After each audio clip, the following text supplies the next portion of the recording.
Conversando Direito, com a professora Luciana Nepomuceno. E ela já está conectada com a gente na primeira edição do Central 98. Lu, bom dia para você. Bom dia, Carol. Bom dia, João. Bom dia aqui para nossa audiência. Tá aí, doutora Luciana Nepomuceno hoje chegando para falar sobre o caso do deputado Alexandre Ramagem. Exatamente, Carol. Vamos lembrar quem é esse personagem, quem é o Alexandre Ramagem.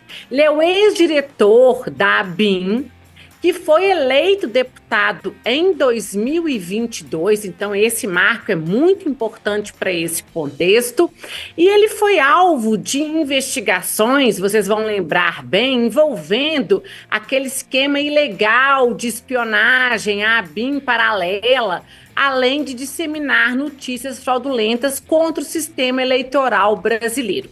Ramagem, ele foi denunciado juntamente com o ex-presidente Jair Bolsonaro e outras seis pessoas como integrante daquele núcleo 1 do golpe, né, da tentativa de golpe do 8 de janeiro. Então, houve essa denúncia, e essa denúncia, no caso de Ramagem, envolveu a prática de 5 crimes. Como Ramagem é parlamentar, o que prevê a nossa Constituição lá no artigo 53, no parágrafo 3º? Que os parlamentares, eles têm a chamada imunidade formal, que nesse caso faz com que, a partir do momento em que o Supremo Tribunal Federal recebe a denúncia, e a denúncia foi recebida contra Ramagem, contra qualquer parlamentar, contra senador ou deputado, o Supremo tem que comunicar à casa respectiva, que por meio ali de partido político pode decidir se aquele processo, cuja denúncia foi recebida pelo Supremo, continua ou não. E o que a Câmara dos Deputados, o Parlamento, fez no caso de Ramagem? Por maioria dos seus membros, 315 votos, decidiu por suspender integralmente essa ação penal, cuja denúncia foi recebida pelo Supremo Tribunal Federal. E aí se instala mais uma crise entre o Legislativo e o Judiciário.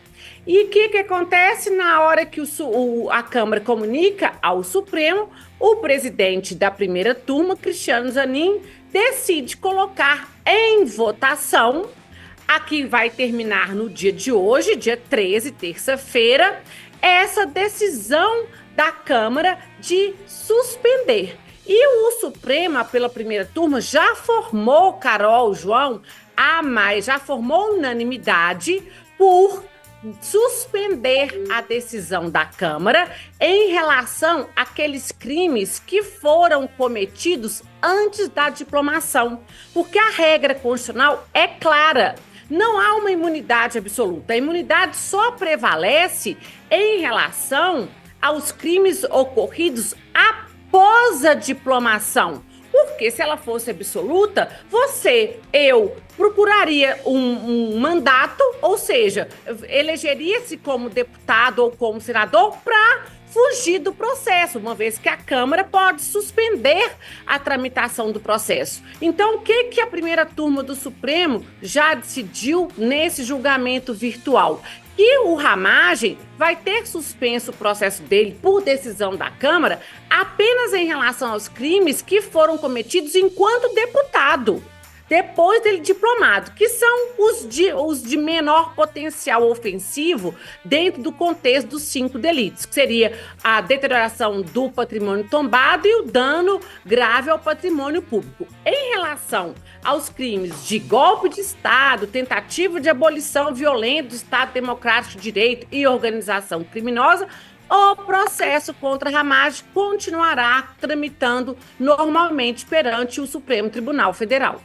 Luciana, a gente teve na Câmara, né, com essa decisão, né, do Ramagem, né, os deputados aprovando, também benefícios a outras pessoas acusadas no processo. Como é que fica esse processo dessas outras pessoas, né? O STF só manteve essa do Ramagem ou não? Essas outras pessoas aí também podem ser beneficiadas? É exatamente o ponto, João. O benefício do Ramagem, que na verdade o benefício é a imunidade parlamentar, como o próprio nome explica, só atinge aquelas pessoas que têm mandato. Se você não tem mandato, ou seja, se você não é um senador ou um deputado, e também pensa bem que o recorte constitucional é claro, o crime tem que ter sido cometido após a existência de um mandato. Até então, se você não tem o mandato, você não pode falar que você é nem deputado e nem senador. Então, essa decisão, ela é específica ao Alexandre Ramagem por essa peculiaridade dele ter sido eleito e diplomado no dia 16 de dezembro e passado a ter ali direito à imunidade parlamentar. Agora, os outros que não têm, eles não se enquadram nessa previsão da Constituição, nessa regra constitucional, não há falar que o processo vai ficar suspenso por decisão da Câmara ou não.